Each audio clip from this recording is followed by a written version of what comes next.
Hello, this is Richard Hammack's Calculus 1 course.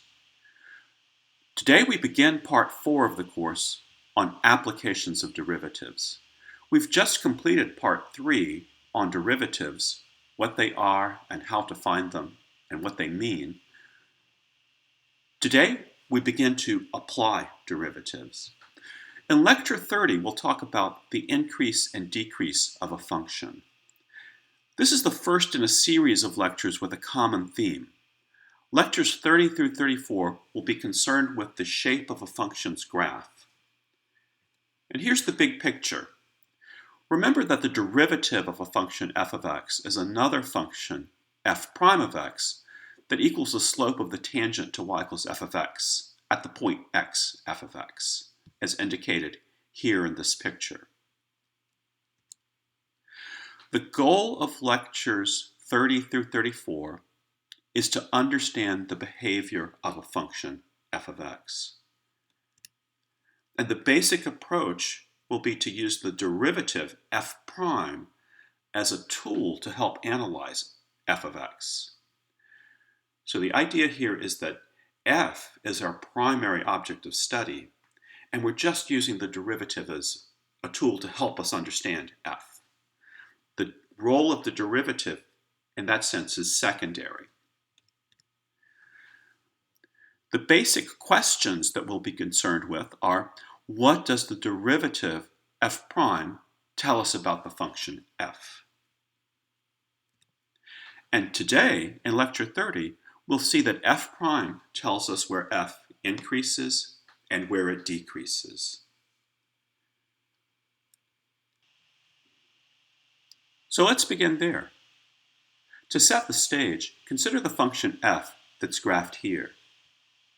Starting with x equals 0, as x increases, the quantity f of x is getting bigger and bigger and bigger. And it reaches a high point right there, and then after that, as x increases, f of x starts to get smaller. The value f of x is decreasing. We say that the function f of x is increasing on this first interval, where as x increases, f of x increases as well, but that f of x is decreasing on the second interval, where as x increases, the value f of x decreases. Think about the first interval, where f of x is increasing. Look at the tangent lines to the graph at those values of x. The graph is rising as we go from left to right, and the slopes of these tangent lines are positive. The tangent slopes are positive. The derivative f prime of x gives the slope of the tangent lines, so this means that f prime of x has to be positive for these values of x. F prime of x is greater than 0 when x is one of these values. And we're going to keep track of that by putting pluses under these values of x to indicate that f prime, the derivative of f, is positive for these values of x. Now let's look at the next interval, where f of x is decreasing. Look at the tangent lines. The graph of f of x is falling as we go from left to right, and the tangent lines have negative slope. And consequently, the derivative f prime, which gives the slope, has to be negative. F prime of x is less than 0 for these values of x. And we'll tally that by putting negatives under these values of x, to indicate that this f prime, the derivative, is negative whenever x is one of these values. That's our main result for today. We've just determined that the sign of f prime gives the increase or decrease of f. A function f increases where f prime of x is positive, and it decreases where f prime of x is negative. For instance, in this function, y equals f of x shown here, when f of x is increasing, the slopes are positive, and the derivative is positive. That happens also here. But wherever f of x is decreasing, its slopes are negative, so f prime is negative. And that happens here and also here in this function. The sign of the derivative gives the increase and decrease of the function. As an example, let's find the intervals on which the function f of x equals 2x cubed minus 3x squared plus 5 increases, and also the intervals on which it decreases. We've just determined that the derivative f prime of x is going to give us this information. So in our first step in the solution, we need to look at the derivative f prime of x, which is easy to find. It's 6x squared minus 6x. We need to find the intervals on which this derivative is positive, and those will be the intervals on which f is increasing. And we also need to find the intervals on which this derivative is negative, and those will be the intervals on which f is decreasing.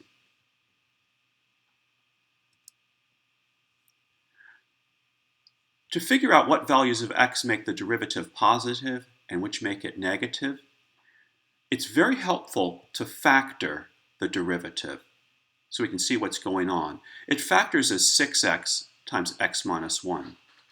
And we want to find out where this is positive and where it's negative.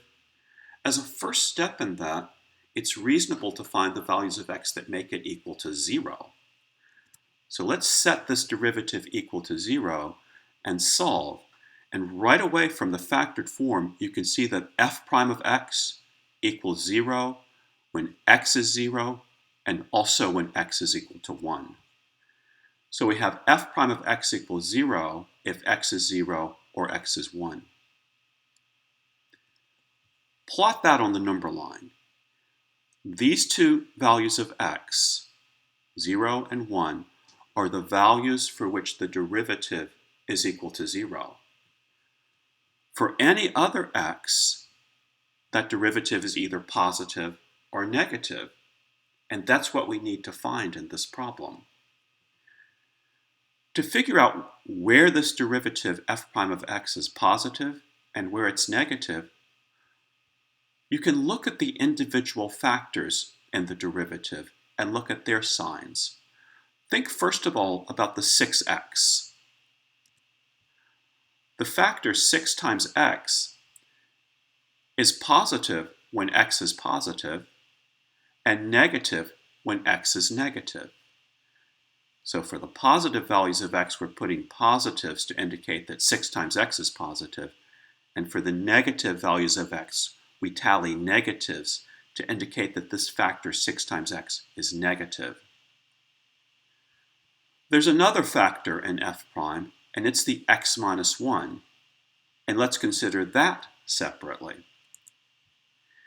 X minus 1 is going to be positive for some values of x and negative for other values of x, and it's easy to see that whenever x is greater than 1, x minus 1 is positive, so we'll put positive for those values of x. And if for those values of x that are less than 1, x minus 1 is negative, so we'll put negatives there. We are interested in the sign of the derivative f prime, which is 6x times x minus 1, the product of these two factors. So now let's consider it. 6x times x minus 1 is our f prime. On this interval way over on the right, we have 6x times x minus 1, and no matter what x is, that's a positive value times another positive value. So the product is positive. So we see here that f prime of x is positive when x is greater than 1. For this interval in the middle, for values of x between 0 and 1, 6x is positive, but x minus 1 is negative. So the product of those things is going to be a positive times a negative. It's negative. So when x is between 0 and 1, f prime of x is negative. And we've tallied that here with this row of negatives. Finally, let's look at this leftmost interval. For any value of x in that interval, 6x is negative and x minus 1 is negative. So the product of those two, which is f prime of x, is a negative times a negative, and that's a positive. So we now see the intervals on which f prime of x is positive and the intervals on which it's negative. And that tells us where the function f is increasing and where it's decreasing. Our answer is this. We wanted the intervals on which this original function f was increasing.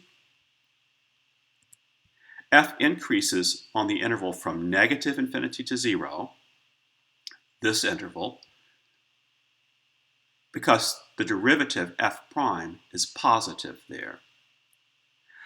Also, the derivative f prime is positive on the interval from 1 to infinity, so f is also increasing on that interval. And finally, there's only one interval where f prime is negative, and that's the interval from 0 to 1, and so that's the interval on which the function f is decreasing. So f decreases on the interval from 0 to 1. And that answers our questions. We wanted to find the intervals on which f is increasing and decreasing, and we found them here. If you wanted to sketch a graph of y equals f of x, it's going to look something like this. As x increases to 0, f of x is increasing, and then f of x is decreasing for a while. And when you get to 1, it starts increasing again. The graph of f of x has that basic shape as illustrated here. So this problem is typical, and I want to note what has happened here. We had a question about a function f, and to answer it, we used a derivative as a tool to answer that question about f.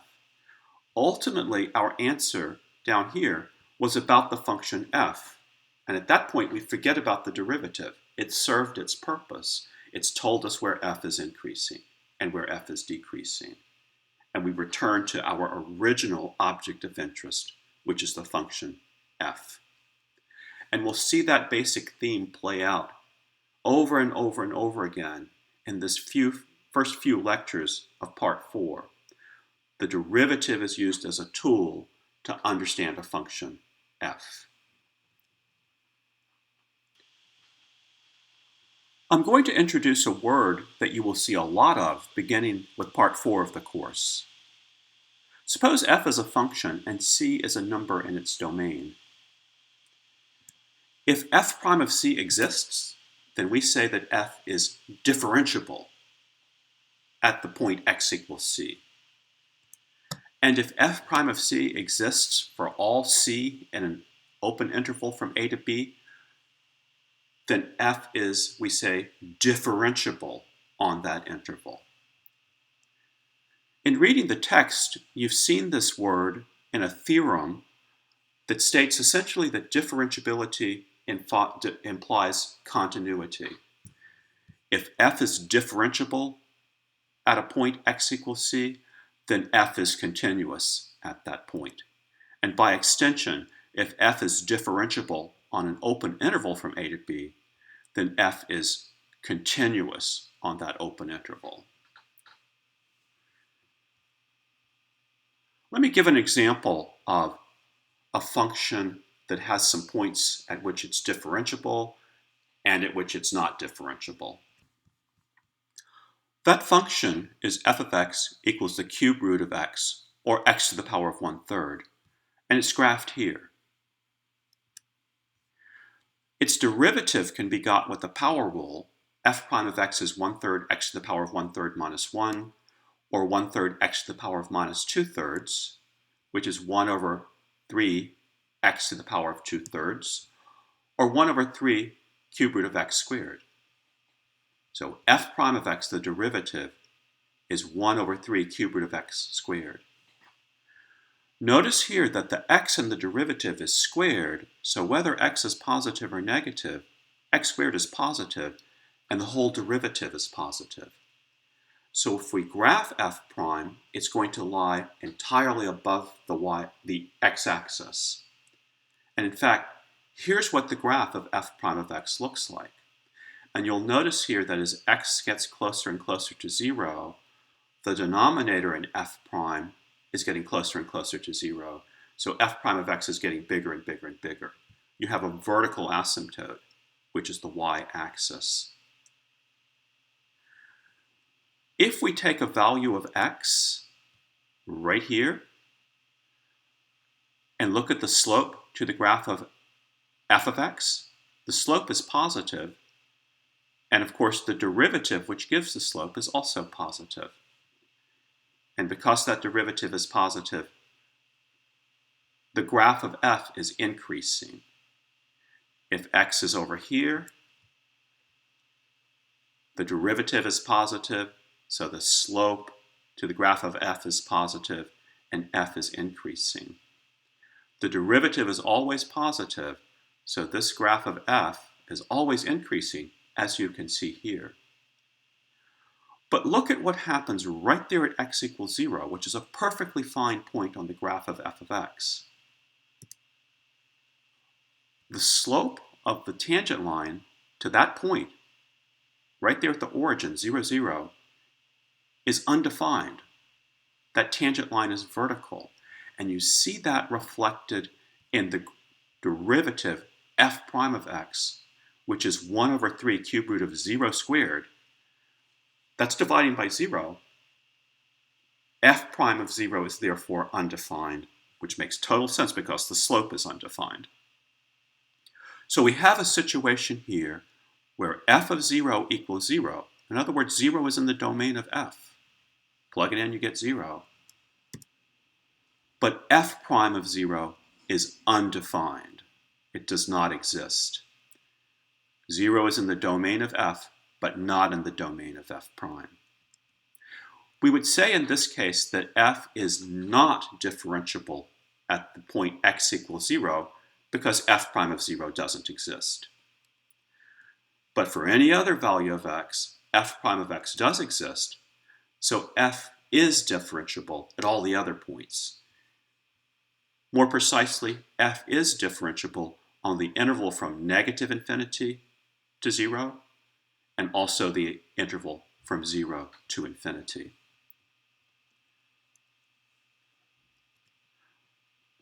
Here's another example that I think is very instructive. A different function, g of x equals, let's see, previously we had the cube root of x, but this time g of x is going to be not the cube root of x, but the cube root of x squared, which is x to the power of 2/3.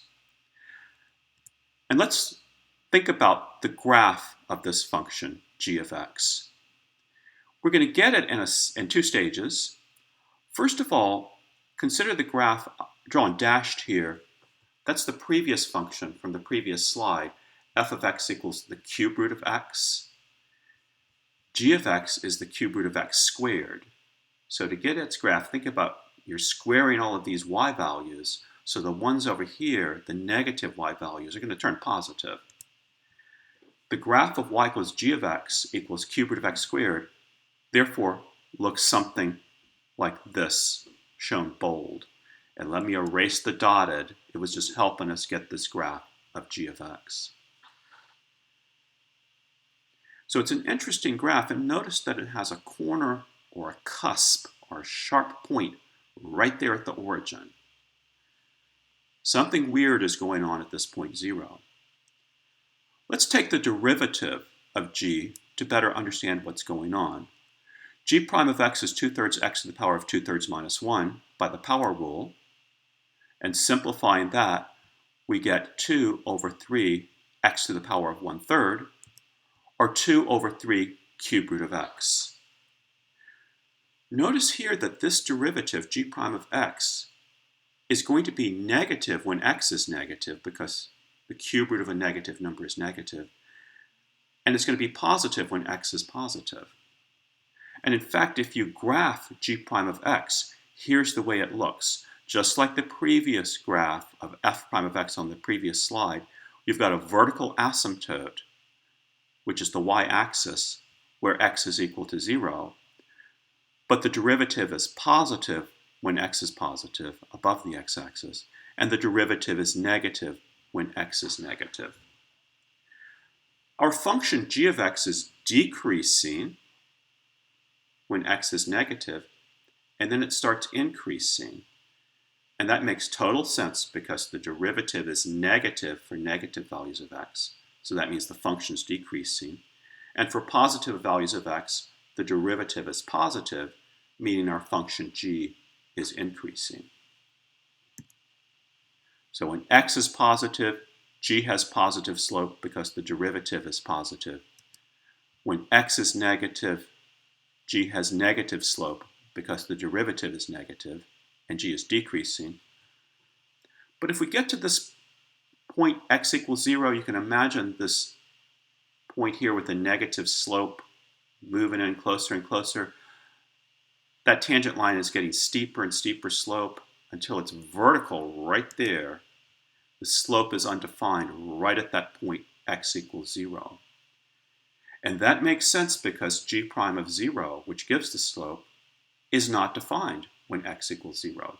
It's 2 over 3 cube root of 0, which is dividing by 0. So again, we have a situation where g of 0 equals 0, but g prime of 0 is not defined. So this function g is not differentiable at x equals 0. But as before, it is differentiable in the intervals from negative infinity to 0 and from 0 to infinity. I think this particular g is really instructive because right here at x equals 0, where the derivative doesn't exist, is a really special point. The graph of g changed from decreasing to increasing at that point, and the derivative didn't exist. As we move on to the lectures after this one, you're going to see that these points where a function is not differentiable play a really significant role. And I'll indicate that in our last slide with a little peek ahead to what's coming next. I've got graphed here a function f of x that decreases, then it increases, then it decreases, then it increases and decreases again. Pay special attention to the points C at which the function either changes from decreasing to increasing or from increasing to decreasing. Here we change from decreasing to increasing, and there's a corner or a cusp at the graph there, and f prime of this c is undefined. And again, right here where we change, say, from increasing to decreasing, there's a cusp at this c, and f prime of c is undefined. There's no tangent line defined there. On the other hand, where we change from increasing to decreasing here, there is a tangent line, and its slope is 0, so f prime of c is 0. And the same here, where we change from decreasing to increasing. At c, the tangent line has slope 0, so f prime of c equals 0. We're going to see in the next lecture that if f switches from increasing to decreasing at a point x equals c, or from decreasing to increasing, then one of two things is going to happen, as indicated here in this picture. Either f prime of c is equal to 0, or f prime of c is undefined. So that's in the next lecture. It's on local extrema. We'll talk about the hills and valleys of a function. And as indicated here, places where the function is not differentiable are going to be significant. So work some exercises with increasing, decreasing, and we'll do more of that in the next lecture. And I'll see you then. Goodbye.